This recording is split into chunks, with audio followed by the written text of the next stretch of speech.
Shalom Church, senang rasanya bertemu kembali dalam ibadah raya minggu ini. Kami berdoa saudara semua dalam keadaan sehat dan dalam lindungan Tuhan. Kami ingatkan jemaat yang menghadiri ibadah onsite untuk tetap mematuhi protokol kesehatan ya. Dan bagi jemaat yang mengikuti secara online, yuk tetap bersama kami menikmati hadirat Tuhan.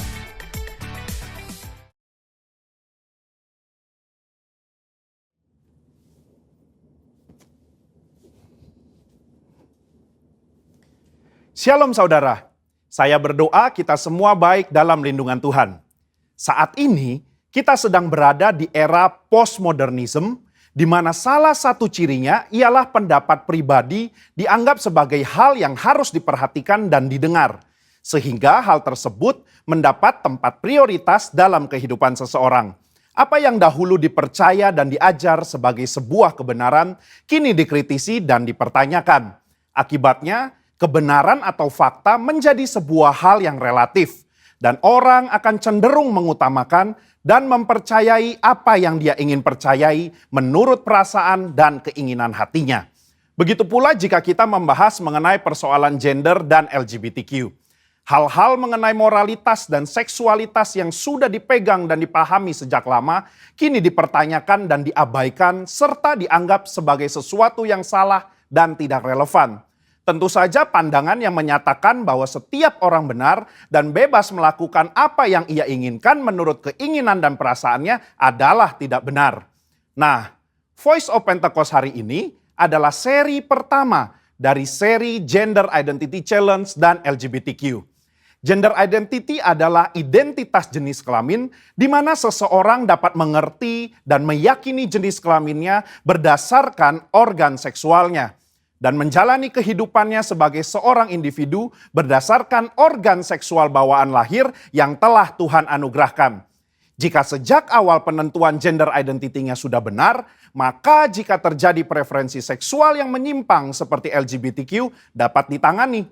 Namun jika penentuan gender identity-nya sudah salah, maka preferensi seksualnya pun pasti akan jadi salah. Pandangan yang beredar saat ini ialah bahwa seseorang bisa dan berhak untuk menentukan gender identity-nya sendiri. Bukan berdasarkan organ reproduksi seksualnya, namun berdasarkan perasaan dan keinginan sendiri. Jadi, bisa saja seorang pria yang secara biologis adalah laki-laki, namun karena ia merasa dan menyatakan dirinya sebagai wanita, maka ia dipanggil perempuan dan menggunakan fasilitas umum yang digunakan oleh wanita. Bahkan memiliki ketertarikan dan hasrat seksual terhadap seorang pria. Begitu pula sebaliknya. Pandangan ini telah diterima luas dan dilindungi di berbagai negara. Sehingga segala sesuatu yang berhubungan dengan seksualitas, gender identity dan penyimpangan preferensi seksual termasuk LGBTQ harus diterima dan bukan merupakan sebuah kelainan. Namun bagaimana menurut Alkitab? Alkitab memandang LGBTQ merupakan penyimpangan seksual yang adalah dosa di mata Tuhan. Kejadian 1 dan 2 menunjukkan bahwa Tuhan menciptakan gender identity laki-laki dan perempuan berdasarkan organ reproduksi seksualnya, bukan lewat feeling dan keinginan manusia. Kata laki-laki dan perempuan di Kejadian 1 ayat 26-28 merujuk kepada organ seksual yang mereka miliki secara biologis. Penciptaan dan penentuan ini adalah karya Allah yang luar biasa, sebab Ia ingin manusia dapat menghasilkan keturunan lewat organ reproduksi laki-laki dan perempuan. Jadi, jika seorang pria yang secara biologis adalah laki-laki, maka Tuhan ingin agar ia dapat menggunakan organ reproduksi seksualnya untuk menghasilkan keturunan lewat organ reproduksi wanita, itu pun hanya dalam pernikahan. Nah, masalah mulai timbul ketika manusia jatuh dalam dosa. Dosa membuat manusia membawa pikiran, keinginan, dan tindakannya yang terbelenggu oleh dosa, sehingga terjadilah gender identity challenge dan penyimpangan seksual. Orang yang menyimpang ketertarikan dan hasrat seksualnya tidak akan dapat beranak cucu karena kesamaan organ reproduksi mereka. Padahal Allah tidak pernah salah dalam menciptakan manusia. Allah tidak menjadikan manusia mengalami krisis identitas seksual ataupun ketertarikan dan hasrat seksual yang menyimpang. Sebuah penelitian menunjukkan bahwa krisis gender identity dan preferensi seksual justru dipengaruhi oleh 4 faktor. Yang pertama biologi, 2 pengalaman masa kecil, 3 pengaruh lingkungan atau pergaulan, 4 pengalaman saat dewasa. Keempat faktor ini juga bisa kita lihat dalam peristiwa Nuh dan anaknya Ham. Ham melihat aurat ayahnya, entah dia mengejek atau nafsu, perbuatan itu salah secara moral di mata Tuhan. Akibatnya, Nuh mengutuk Ham dan keturunannya. Hal ini menunjukkan adanya keberlanjutan penyimpangan dari Ham kepada keturunannya yaitu Kanaan. Selanjutnya kita melihat bahwa Kanaan dan orang-orang yang mendiami tanah Kanaan memiliki penyimpangan seksual juga. Apa yang terjadi di Sodom dan Gomora di tanah Kanaan dalam Kejadian 19 menunjukkan penyimpangan seksual yang parah dan bahkan sudah mempengaruhi Lot dan kedua anak perempuannya. Lot menganggap hal wajar untuk memberikan kedua anak perempuannya untuk dipergunakan secara seksual oleh kerumunan massa. Dan kelak di dalam pelarian mereka, kedua anak perempuannya pun menganggap normal untuk memiliki anak dari ayah mereka sendiri. Yang akhirnya menghasilkan bangsa Moab dan Amon yang juga akan dihukum Tuhan karena kejahatan yang bangsa ini lakukan. Kesimpulannya, gender identity merupakan hal yang penting dalam diri seseorang, di mana gender identity tidak ditentukan lewat perasaan dan keinginan hati, melainkan lewat organ reproduksi seksual yang telah Tuhan berikan saat seseorang dilahirkan. Tidak ada orang yang lahir dengan keadaan atau hasrat seksual menyimpang seperti LGBTQ. Seolah-olah Tuhan telah membuatnya demikian. Tuhan tidak pernah salah di dalam menciptakan manusia. Justru dosalah yang membuat manusia membawa pikiran, keinginan, dan tindakannya pada keputusan yang salah. Maka dari itu, diperlukan kemampuan dan keputusan yang tegas dalam memahami dan meyakini gender identity seseorang sedari awal kehidupannya. Sehingga di kemudian hari, ia tidak masuk dalam penyimpangan seksual seperti LGBTQ. Saudara, untuk penjelasan lengkapnya dari tim teologi kami, silakan klik link yang ada di atas atau scan QR Code yang tersedia. Salam integritas, Tuhan Yesus memberkati.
kasih. Apa kabar hari ini? Saya percaya kita semua sehat. Saya percaya kita semua bersuka cita. Amin. Sebab Allah yang kita sembah adalah Allah yang dahsyat, Allah yang ajaib, yang mampu melakukan segala perkara dalam kehidupan kita. Amin. Haleluya. Sekali lagi kita kasih tepuk tangan yang paling meriah bagi Raja di atas segala raja, Yesus Kristus. Haleluya. Haleluya.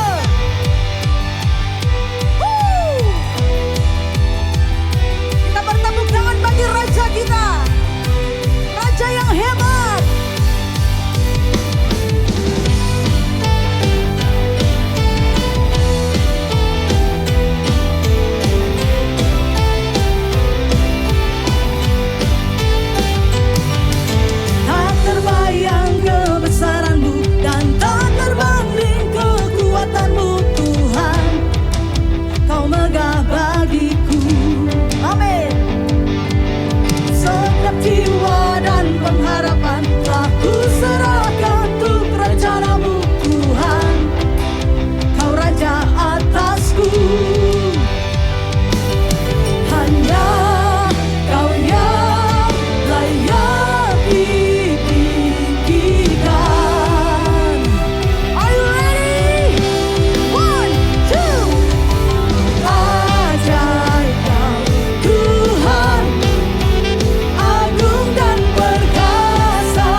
Raja mulia,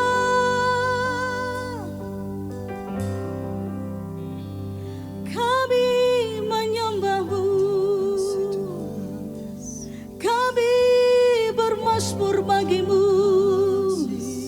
kami naikkan syukur bagi Raja yang ajaib, bagi Raja yang perkasa dan terselami pikiran-Mu.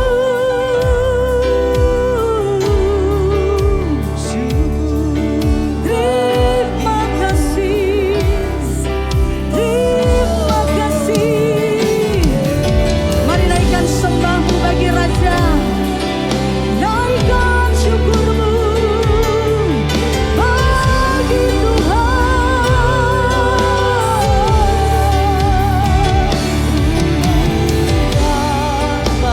Shiralabalabaya syamraya ralabaya si, ya ralabaya syam.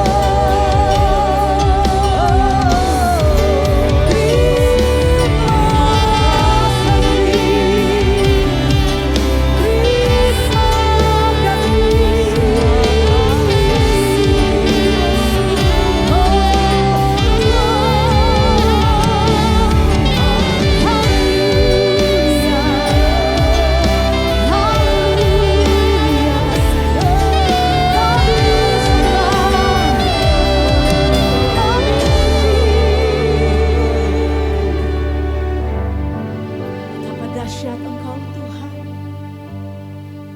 Terima kasih.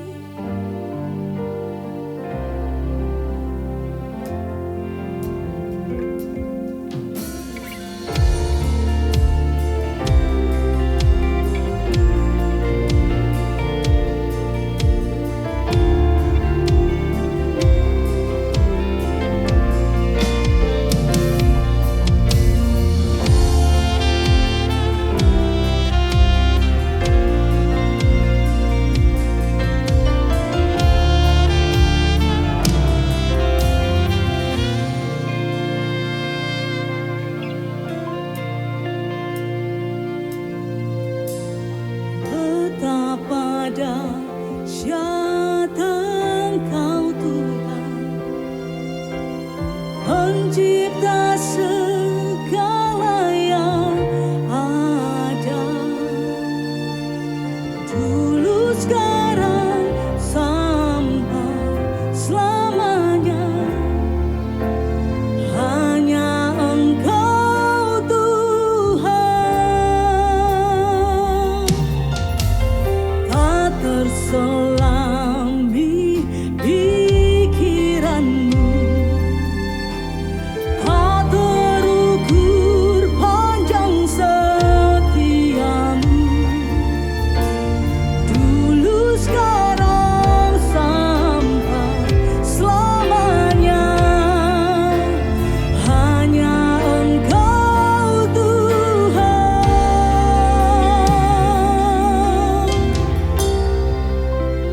Ku sembah Engkau Yesus, hanya Engkau Allah di hidupku. Tiada yang lain, hanya Kau, hanya Engkau Tuhan selamanya. Kau tetap Allah, walau dunia semua bergoncang, tak tergoyahkan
Kau hadir di tempat ini Tuhan.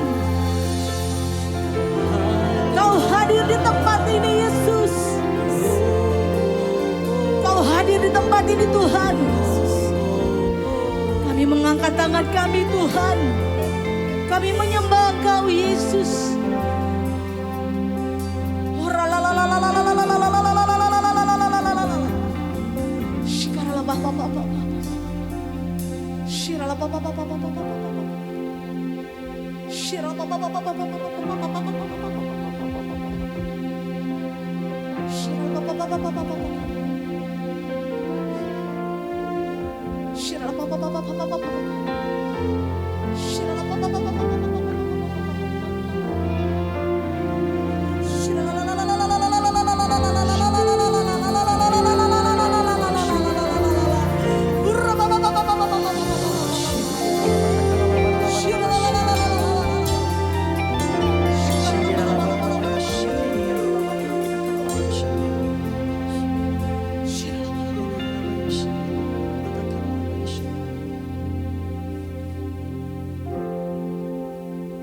Saya rindu Bapak Ibu yang ada di rumah, yang sedang menyaksikan ibadah ini. Mari sama-sama kita angkat tangan dengan hati yang penuh syukur kepada Tuhan. Kami mengagumi keadaanmu Tuhan. Kami mengagumimu Tuhan. Tiada Allah seperti Engkau Yesus. Haleluya. Ku kagum hormat akan Engkau. Ku kagum hormat akan Engkau. Kau Allah yang layak dipuji. Ku kagum akan Engkau.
Shalom Bapak Ibu yang dikasihi Tuhan Yesus.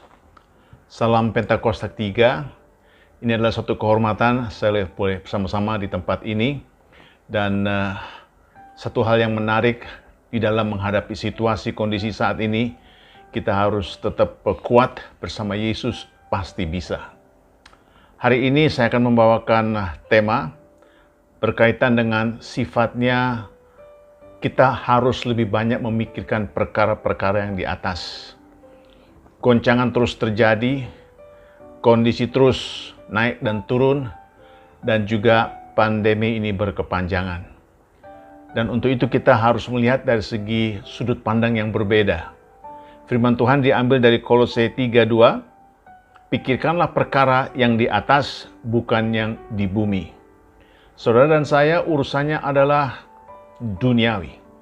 Keseharian kita, urusannya yang kita dengar melalui berita, kita melihat sesuatu, dan kita mendapatkan informasi dari segala macam berbagai instansi, maupun organisasi, maupun juga informasi-informasi yang sifatnya langsung maupun tidak langsung. Dan ini seringkali membuat kita menjadi goyah adanya.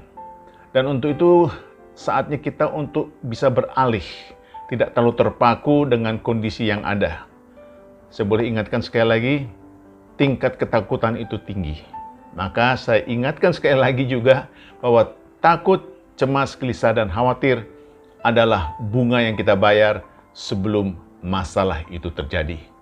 Seringkali belum terjadi, saudara, tapi kita ada kecenderungan bayar terus. Dan inilah kerjaan si musuh, kerjanya demikian adanya.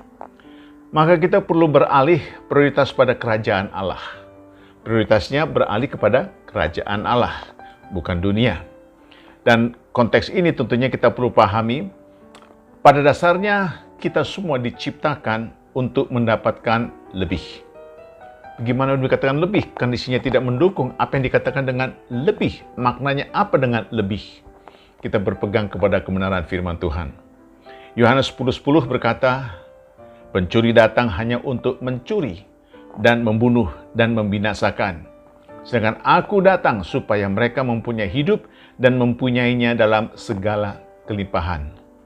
Si musuh hanya datang untuk mencuri, membunuh, dan membinasakan. Ada kecenderungan kita kerjanya dibuat sibuk tanpa henti-hentinya. Maka kita ditipu, ada juga kita dibikin bingung adanya, dan kita dibuat panik adanya. Sedangkan Yesus datang supaya kita semua mempunyai hidup dan mempunyai dalam segala kelimpahan. Kita berpegang kepada janji Allah. Kita berpegang kepada perkara-perkara yang di atas. Dalam konteks ini, saya di dalam dunia sekuler maupun dalam pelayanan saya, memang akhir-akhir ini kita banyak dituntut untuk bisa jauh lebih rendahkan hati kita. Karena kita ada kecenderungan kepancing dengan situasi kondisi yang ada. Matius 5 ayat ketiga berkata, berbahagialah orang yang miskin di hadapan Allah, karena merekalah yang empunya kerajaan surga. Pengertian miskin di sini adalah rendah hati. For those who humble themselves, rendah hati betul-betul di hadapan Allah. Karena kitalah yang memiliki kerajaan surga. Diingatkan lagi, kerajaan surga, perkara yang di atas. Sedangkan di Matius 4:17 berkata, sejak waktu itulah Yesus memberitakan, bertobatlah sebab kerajaan surga sudah dekat. Diulangi lagi, kerajaan surga sudah dekat. Perkataan bertobatlah, pengertian aslinya bicara soal ubahlah pola pikirmu. Wow, ini luar biasa. Ini adalah khotbah pertama Tuhan Yesus di muka umum. Ketika berusia 30 tahun, kata-kata yang pertama adalah bertobatlah, ubahlah pola pikirmu. Karena apa? Kerajaan surga sudah dekat. Karena apa? Berkat itu sudah dekat. Karena apa? Kesembuhan itu sudah dekat. Karena apa? Mujizat itu pun sudah dekat. Namun, kita perlu untuk mengubah pola pikir kita. Ketika kita terpaku dengan urusan duniawi, urusan hal-hal yang ada di sekeliling kita, terkecohlah kita. Terperangkap kita dalam suatu kondisi. No. Think something above. Yaitu bicara soal sesuatu yang di atas. perkara-perkara di atas. Puji nama Tuhan Yesus. Konteks ini kalau kita bicara demikian adanya, kita berkata bahwa Yesus, Engkau adalah Raja. Kita adalah anak Raja. Maka kalau kita adalah anak Raja, layaknya kita mewarisi apa-apa yang dimiliki oleh Raja. Kejadian 1:26 berkata, berfirmanlah Allah, baiklah kita menjadikan manusia menurut gambar dan rupa kita, supaya mereka berkuasa. Tahan dulu di sini sebentar. Supaya mereka berkuasa. Pengertian di sini adalah dominion. Dominion. Atas ikan-ikan di laut dan burung-burung di udara, dan atas ternak dan atas seluruh bumi, dan atas segala binatang melata yang merayap di bumi. Ayat ini berbicara soal di mana kita untuk mengambil suatu dominion, dominasi, suatu kuasa. Sedangkan dikatakan di sini bahwa kita harus memiliki karakter seperti Kristus. Baru kita bisa ambil kuasa itu. Yang menarik sekali di sini, kata berkuasa atau dominion diterjemahkan dalam bahasa Ibrani mamlekah. Pengertian di sini adalah dapat diartikan juga kerajaan, kingdom, kuasa pemerintahan tertinggi. Kingdom, kingdom, raja, dominion, raja yang memiliki dominion, raja yang punya kuasa. Puji nama Tuhan Yesus. Dikupas sedikit demi sedikit pemahaman mengenai kerajaan surga. Kita layak patut untuk memikirkan perkara-perkara di atas.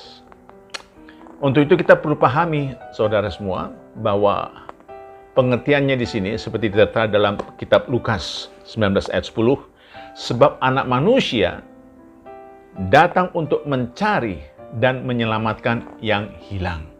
Oh, puji nama Tuhan Yesus. Ayat inilah yang menyelamatkan saya, saudara. Karena anak manusia, Jesus came to earth, datang ke bumi ini untuk mencari. Nah, sedangkan selama ini, saya kerjanya mencari. Lelah adanya. Begitu indahnya ketika mendapat konfirmasi, pada dasarnya, Bapa di surga mengutus anaknya melalui kuasa Roh Kudus mencari kita-kita ini yang ada di bumi. Karena apa? Dia adalah Bapa yang peduli, Bapa yang mengasihi kita untuk diapakan? Diselamatkan. Karena kita kategorinya adalah anak-anak yang hilang. Dalam segala perkara, dalam segala kondisi yang ada. Maka dari itu Tuhan begitu baik. Kita tahu Dia adalah Allah yang tidak pernah terlambat. Kegagalan umat manusia melalui ketidaktaatan, sekali lagi ketidaktaatan pada penciptanya yang mengakibatkan kehilangan kuasa, dominion atas bumi ini. Tadi dikatakan di Kejadian 1:2 supaya kita memiliki suatu kuasa, dominion. Dia kehilangan mandat kerajaan, kuasa anugerah Tuhan. Sederhananya kehilangan kerajaannya. Oke, apa hubungannya ini kalau gini? Kita dikatakan bahwa kita harus memikirkan perkara-perkara di atas. Sedangkan selama ini kita sibuk digandrungi dengan semua situasi kondisi bumi ini, dunia ini. Penyakit di mana-mana, kan kondisi ekonomi juga tidak pernah balik kepada dasar kebenarannya. Nah, untuk itu kita mulai pindahkan, diversifikasi pola kita berpikir. Kita perlu satu kata yang menarik sini, yaitu percaya. Saya pada waktu membaca firman Tuhan, saya melihat Alkitab. Saya baca Alkitab. Seharusnya saya mengerti Alkitab. Tapi berikutnya adalah urutan sekali lagi. Saya melihat, saya membaca, saya mengerti. Namun kunci di sini adalah percaya. Ketika kita ragu atau apalagi tidak percaya, tidak bawa dampak apa-apa. Katanya adalah percaya. Nah, percaya pengertian di sini adalah taat sepenuhnya, yakin sepenuhnya, dan bersandar sepenuhnya. Maka kalau saya boleh rumuskan, terjemahan bebasnya, orang kalau mengatakan dia punya iman, itu pada dasarnya dia cuma 1%. Iman 1%. Sedangkan ketaatan, obedience, itu adalah 99%. Maka di sini, saudara, kalau kita mengklaim kita adalah orang Kristen, kita adalah orang yang punya iman, itu cuma 1%. Namun ketaatan kitalah, our obedience, mengikuti segala perintahnya, itu adalah 99%. Penting untuk dicatat, pada saat manusia jatuh dari anugerah, dia kehilangan kerajaan. He lost his kingdom. Bukan agama. Dia kehilangan kuasa, dominion atas bumi ini. Dia tidak kehilangan surga. Maka umat manusia tidak mencari agama atau surga, tetapi kerajaannya. Wow, kalau kita sudah bisa teralihkan, fokus kepada janji Allah, ini akan membawa dampak yang luar biasa. Sukacita, damai sejahtera. Move on, maju terus dengan kondisi apa yang kita hadapi saat ini. Maka dari itu, saudara dan saya membutuhkan penolong, penasehat ajaib. His name is Jesus. Ini adalah suatu janji yang luar biasa. Nah saudara, goncangan terus terjadi, tapi kita harus tetap sukacita, kita harus tetap semangat, kita harus move on, melangkah dengan apapun yang dituntun oleh Tuhan. Ingat tadi kata kuncinya adalah percaya. Puji nama Tuhan Yesus. Dan itu boleh kita terus kembangkan apa yang ada. Dengan demikian, ada bahkan janji Tuhan yang begitu luar biasa. Kitab Ibrani 13 ayat 5b berkata, Aku sekali-kali tidak akan membiarkan engkau. Isn't that awesome? Luar biasa. Kita tidak akan dibiarkan. Dan aku sekali-kali tidak akan meninggalkan engkau. Oh haleluya. Puji nama Tuhan Yesus. Kondisinya luar biasa di luar sana. Gonjang-ganjingnya luar biasa. And God says, tidak akan dibiarkan dan tidak akan ditinggalkan. Abah, thank you so much. Ini luar biasa. Ini janji Allah. Buka hati, buka pikiran. Lalu pertanyaannya adalah bagaimana kita bisa masuk dalam tujuannya. Bagaimana kita bisa masuk dalam tujuannya? Saya ada catatan yang saya harus sharingkan kepada setiap saudara. Nomor satu adalah senangkan hati Tuhan. Gimana caranya? Sembah Dia. Yang kedua adalah dibentuk dalam keluarga Tuhan. Maksudnya bersekutu. Haleluya. Kemudian untuk menjadi seperti Kristus. Bagaimana modelnya? Pemuridan. Haleluya. Kemudian dibentuk untuk melayani Tuhan. Caranya pelayanan. Lalu dikatakan di sini satu kondisi yang kita menarik, diciptakan untuk misi. Maksudnya apa? Ya penginjilan. Kita pergi, sampaikan berita baik, berita keselamatan. Nah saudara, kalau kita bisa rangkumkan ini semua, oke, kita mengikuti amanat Tuhan saat ini. Untuk mengikuti apapun tuntunannya, bimbingannya.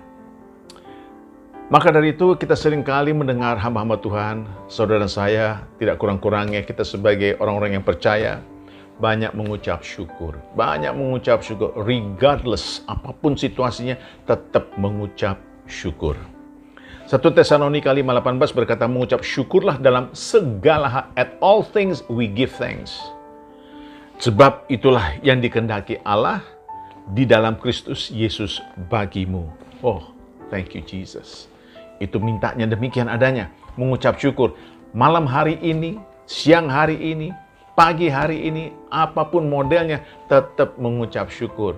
Apapun keberadaan saudara hari ini, I give you thanks Lord. Kekurangan, kita mendapatkan suatu pukulan, tetap mengucap syukur. Wow, kita menjadi suatu wadah yang menjadi perkenanan Tuhan masuk adanya. Dan saya mau bagikan ada 3 hal. Kenapa kita harus memiliki hati untuk bersyukur? Nice and simple, sederhana sekali. Kalau ditanya juga, kenapa sih setiap orang selalu mengatakan bahwa bersyukur? Ya kita tahu bersyukur, cuman kenapa kita harus bersyukur? 3 hal yang saya mau bagikan. Yang pertama, karena siapa Tuhan itu. Sekali lagi, yang pertama karena siapa Tuhan itu. Yang pertama karena who God is. Mazmur 119 ayat 1 berkata, bersyukurlah kepada Tuhan sebab Ia baik. Bahwasanya untuk selama-lamanya kasih setianya. Menarik sekali. Sekali lagi yang pertama adalah karena siapa Tuhan itu. Dengan cara apa? Memuji dengan sepenuh hati dan bersyukur dalam doa. Puji nama Tuhan. Itu yang pertama. Yang kedua berbicara soal karena apa yang Tuhan telah lakukan. Oke, apa yang Tuhan telah lakukan. Tadi karena siapa Dia, sekarang apa yang Tuhan telah lakukan.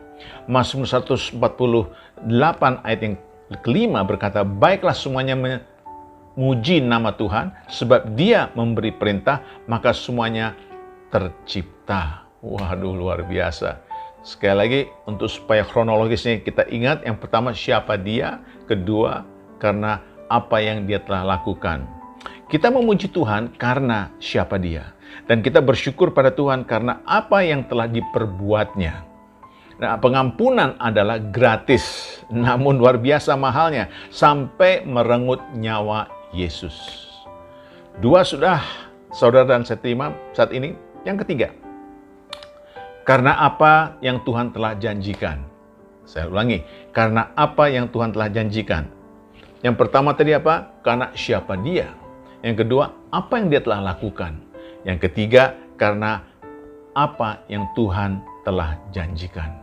Lengkap sempurna sudah. Mazmur 63:3 berkata, tetapi carilah dahulu kerajaan Allah dan kebenarannya, maka semuanya itu akan ditambahkan kepadamu. Haleluya. Nah saudara, ayat ini sungguh ayat yang kita sudah hafal dari sejak sekolah minggu. Seek ye first the kingdom of God. Mencari dulu kerajaan Allah. Puji Tuhan, sudah Bapak, sudah. Kita kan ke gereja, kita kan juga bersekutu, kita kan juga berdoa, kita memuji dan menyembah, itu kan kerajaan surga semua. Lengkapi ayatnya, dan kebenarannya, and all his righteousness, kebenarannya. Ini yang perlu kita uji. Sudahkah kita berjalan di atas kebenarannya? Kesannya semua modelnya adalah memang betul-betul rohani, tetapi dalam sini sudahkah kita dalam kebenarannya? Karena janjinya, maka semuanya itu, haleluya, akan ditambahkan kepadamu. Puji nama Tuhan Yesus. Selama ini saya berpikir saya sudah memenuhi syarat. Selama ini saya berpikir saya memang sudah pantas adanya. Namun kalau diterjemahkan kata per kata, wow. Nah, kalau kita membuka Alkitab Keluaran LAI, Lembaga Alkitab Indonesia, di belakangnya di sana ada kamus. Kebenaran diterjemahkan di situ adalah, sudahkah kita memiliki hubungan yang seharusnya dengan Allah? Seharusnya dengan Allah. Dengan kata lain, pikirkanlah perkara-perkara yang di atas. Dengan kata lain, prioritaskanlah Dia dalam hidup saudara dan saya. Puji nama Tuhan Yesus. Nah, untuk itu Anda melayani Tuhan dengan melayani orang lain. Maka saya daripada ibadah ini, saudara sudah mendapatkan kuncinya, dan untuk itu kita mau melayani Tuhan dan melayani orang lain. Itu perintahnya. Dan sekali lagi yang saya mau garis bawahi supaya kita paham betul makna daripada kebenarannya.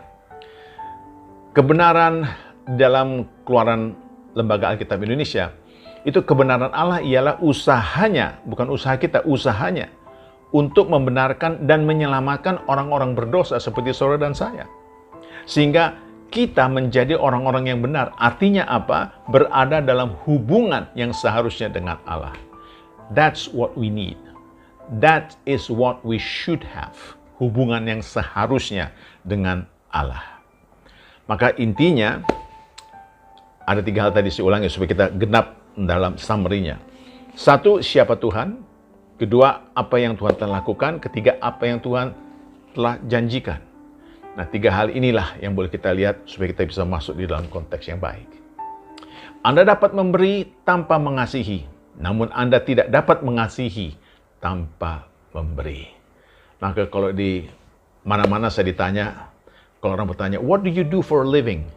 Anda bagaimana cara untuk bisa hidup?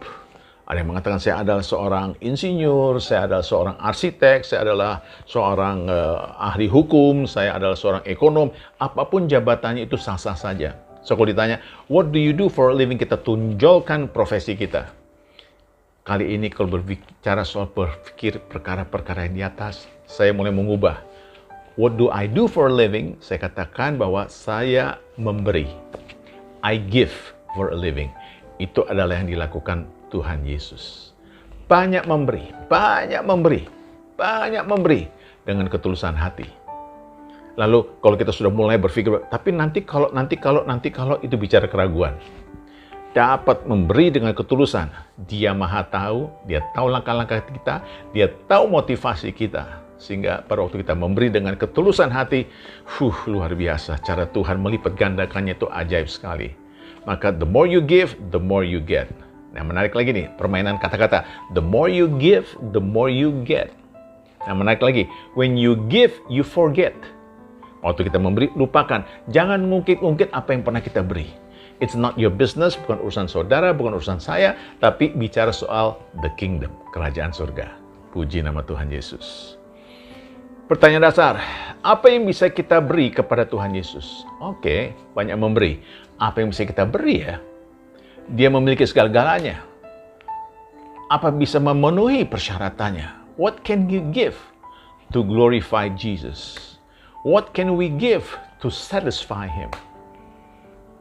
1. Mau lebih rendah hati. 2. Mau bertobat. 3. Mau berdamai. 4. Mau terus bekerja sesuai dengan firman Tuhan. 5. Mau memiliki hati yang peduli. 6. Mau saling menolong. 7. Mau beritakan kabar baik, berita Injil. Dan ke-8, mau memikirkan perkara-perkara yang di atas. Haleluya, puji nama Tuhan Yesus. Nah saudara, demikianlah yang boleh kita lihat konteks ini. Dan kita akan terus kembangkan pelayanan kita seturut dengan kehendaknya. Dia punya program bagi saudara saya luar biasa besarnya. Dan saat ini, kalaupun kita memasuki suatu situasi kondisi, dikatakan bahwa pandemi ini, kita bicara soal virus, sekarang bukan virus lagi, dari mulai zona nyaman, 1,5 tahun yang lalu, it was all okay, nyaman, baik-baik saja. Masuk ke zona ketakutan, begitu diperkenalkan pandemi ini, masuk ke zona pembelajaran. Belajar gimana cara menanggulangi, belajar gimana cara untuk memproteksi diri, bagaimana caranya untuk menyelamatkan diri dan keluarga kami masing-masing. Dan yang ketiga adalah zona pertumbuhan. Ini yang harus dilakukan, zona pertumbuhan. Dengan cara, pikirkanlah perkara-perkara yang di atas. Itu menjadi kunci paling pokok. Dan untuk itu saudara, mari kita fokus perkara-perkara yang di atas. Dalam keseharian kita tidak luput. Begitu bangun pagi, beritanya macam aneka ragam. Belum berita-berita yang dikirim melalui sosmed dan lain sebagainya. Balik kabar berita televisi, kalaupun masih baca koran pun demikian modelnya. Beritanya tidak lain, mencekam, menakutkan, mengerikan bahkan. Tapi lagi-lagi, pesan Tuhan, my child, I care for you. My child, I love you. Think about things above, perkara yang di atas. Biar semua itu aku yang ngatur. God is in control. Tapi prioritaskan dia. Tinggikan dia. Dan juga kita memahami betul bahwa dia adalah Allah yang tidak pernah terlambat. Dia sungguh mengasihi saudara. Hari ini saudara mendengarkan pesan Tuhan ini. Saya percaya ada satu paradigma baru. Kalau selama ini saya terlalu sibuk dengan urusan dunia. Tapi mulai saat ini, biarlah itu jalan terus dengan sendirinya.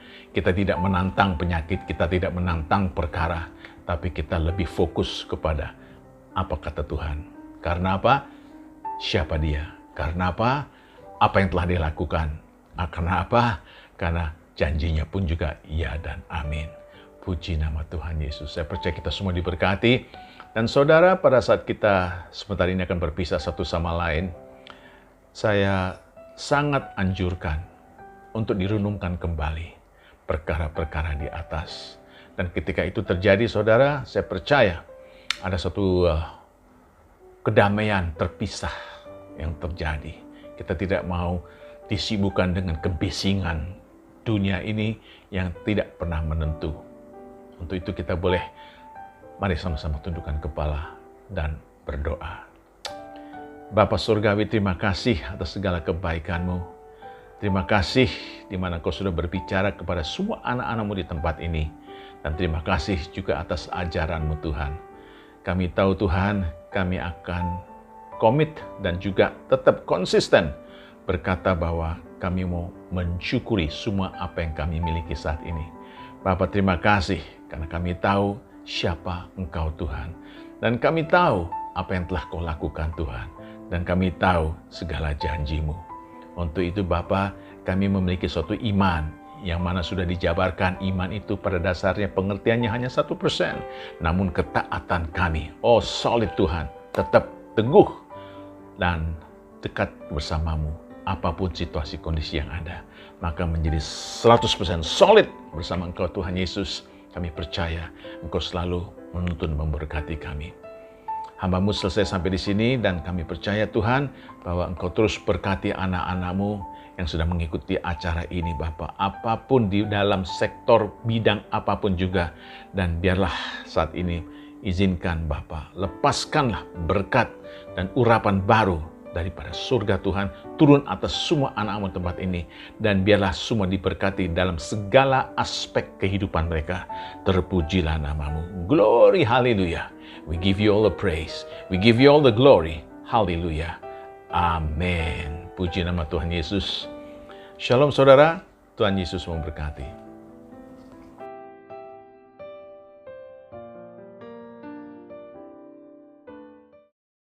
Puji nama Tuhan, kita semua telah diberkati oleh firman Tuhan yang luar biasa, amin. Haleluya, tiba saatnya kita akan menabur di rumah Tuhan. Buat Bapak Ibu, Saudara yang ada di rumah, siapkan persembahan, kita kasih yang terbaik buat Tuhan Yesus. Mari kita satu dalam doa. Kami mengucap syukur Tuhan Yesus, kami boleh beribadah kembali bersama-Mu Tuhan. Terima kasih Tuhan untuk firman yang sangat memberkati kami, firman yang sangat menguatkan kami Tuhan Yesus. Tiba saatnya Tuhan, kami akan memberi persembahan Tuhan. Ajar kami Tuhan untuk memberi dengan penuh sukacita Tuhan Yesus. Terima kasih ya Bapa, berkati setiap tangan-tangan yang memberi, berkati usaha mereka, berkati pekerjaan mereka. Apapun yang mereka kerjakan Tuhan buat berhasil dan beruntung. Di dalam nama Tuhan Yesus, kami bersatu hati Tuhan, bersepakat pagi ini ya Bapa, kami berdoa buat bangsa Indonesia. Ampuni bangsa kami Tuhan, pulihkan bangsa kami Tuhan dari COVID-19 ini Tuhan Yesus. Jauhkan kami semua dari malapetaka, penyakit sampar Tuhan Yesus. Kami patahkan, kami hancurkan kuasanya di dalam nama Yesus. Indonesia penuh dengan kemuliaan Tuhan. Terima kasih ya Bapa yang baik. Kami berdoa juga Tuhan untuk Presiden kami Jokowi dan Wakil Presiden Amin Ma'ruf Tuhan Yesus. Terima kasih ya Bapa, Engkau berkati mereka Tuhan. Biarlah Tuhan mereka memimpin bangsa ini dengan penuh kasih Tuhan. Memimpin bangsa ini dengan penuh kasih kepada bangsa Indonesia Tuhan. Berkati setiap aparat-aparat negara yang ada Tuhan. Dari yang tertinggi sampai yang terendah Engkau berkati di dalam nama Tuhan Yesus. Berkati kesehatan mereka Tuhan. Apapun saja yang mereka kerjakan Tuhan, Engkau buat berhasil Bapa. Di dalam nama Tuhan Yesus kami juga berdoa Tuhan. Buat Bapak Gembala sidang kami Tuhan, Pendeta Niko Tuhan. Berkati beliau ya Tuhan dalam pelayanannya Tuhan. Berkati istrinya, berkati anak-anaknya, cucu menantu Engkau berkati di dalam nama Tuhan Yesus. Beri kesehatan yang baik Tuhan, agar beliau dapat memimpin kami Tuhan sebagai jemaat-Mu Tuhan. Terima kasih ya Bapa yang baik. Kami juga berdoa untuk Gembala sidang kami Tuhan, Bapak Pendeta Samuel Gunawan beserta Ibu Koni, anak cucu menantu Engkau berkati pelayanannya Tuhan, berkati keluarganya, kesehatan yang Engkau jaga, kesehatan yang prima Tuhan Yesus. Jauhkan dari segala malapetaka ya Tuhan.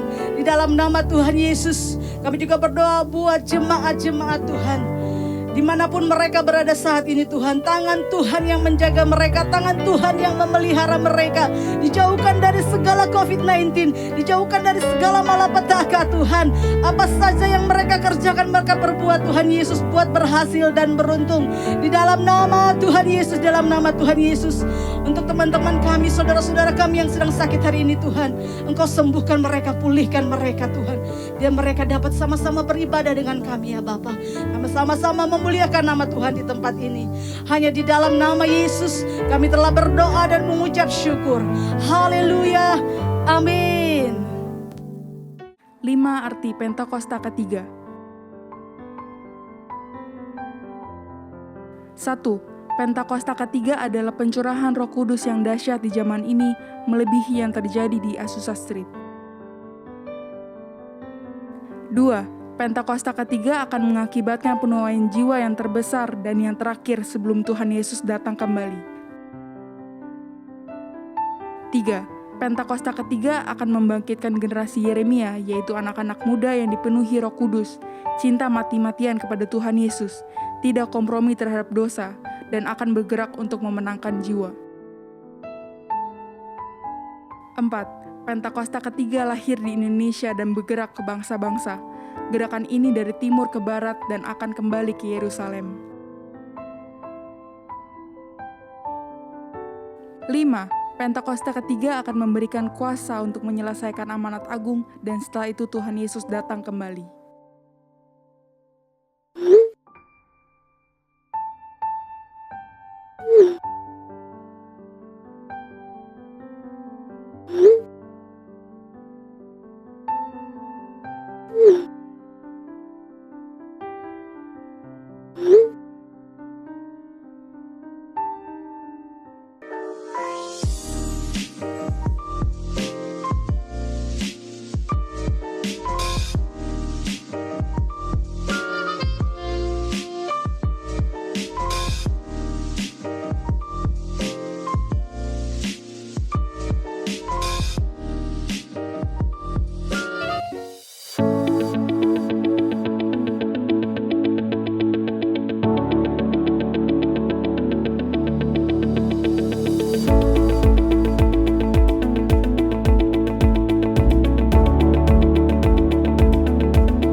Puji Tuhan, kita sudah diberkati dengan pujian penyembahan dan firman Tuhan yang sungguh luar biasa. Sebelum kita mengakhiri ibadah, mari kita simak informasi berikut ini. GBI Puri Indah rindu untuk tetap terhubung bersama dengan saudara. Maka itu kami memberikan informasi seputar kegiatan kami yang dapat saudara lihat melalui aplikasi dan Instagram GBI Puri Indah. Memberi adalah bagian dari ibadah kita. Bagi saudara yang ingin berpartisipasi dalam pelayanan GBI Puri Indah Peduli, saudara dapat menabur ke nomor rekening diakonia berikut ini. Bagi saudara yang membutuhkan informasi lebih lanjut, dapat menghubungi nomor yang tertera di layar saudara. Demikian informasi yang dapat kami sampaikan. Tuhan Yesus memberkati. Shalom Bapak Ibu Saudara sekalian. Sebelum kita mengakhiri ibadah kita ini, saya ingin kita bersama bersatu hati berdoa khusus bagi keluarga-keluarga yang terpapar COVID-19. Dimanapun keluarga kita berada. Bila ada Bapak Ibu dalam keadaan sehat hari ini, mari yuk saya juga mengajak kita satukan hati untuk berdoa. Kita membawa rekan-rekan kita, saudara-saudari kita, bahkan jemaat-jemaat yang mungkin Bapak Ibu tidak kenal. Tetapi dalam kesehatian doa kita memohonkan mujizat kepada Tuhan kita Yesus Kristus.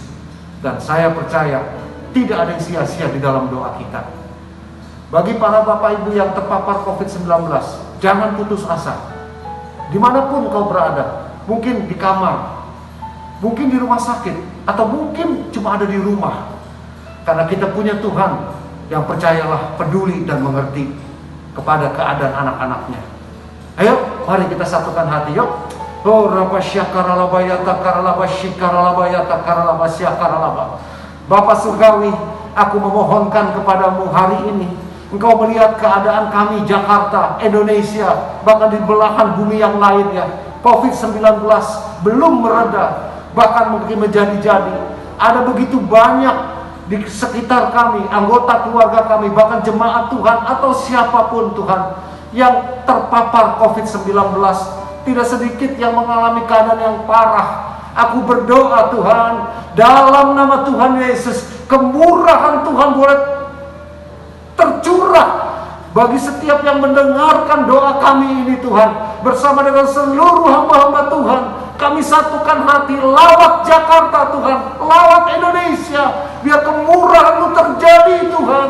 Yang sakit di kamar-kamar maupun di ruangan-ruangan, Tuhan sembuhkan, pulihkan Tuhan, dalam nama Tuhan Yesus.